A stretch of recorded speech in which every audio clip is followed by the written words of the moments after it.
Sa dalampasigan, siya'y mangingistang payak.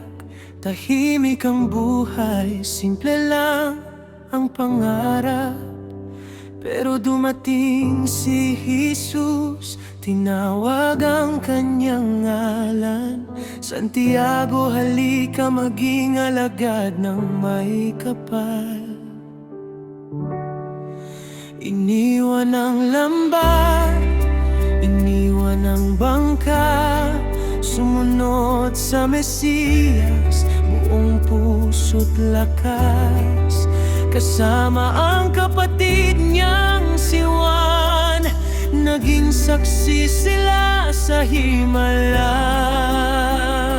nilaan.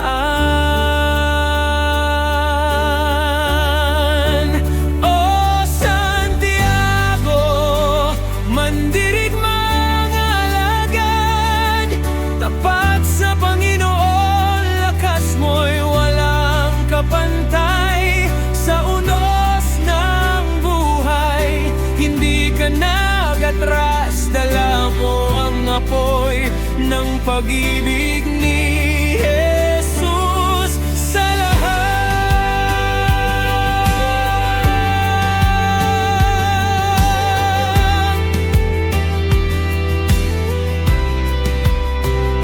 Nakita niya ang bundok ng Kalbaryo, kasama sa panalangin sa Getsemano. Tinuruan ng Panginoon magpatawad at magmahal kahit sa kaaway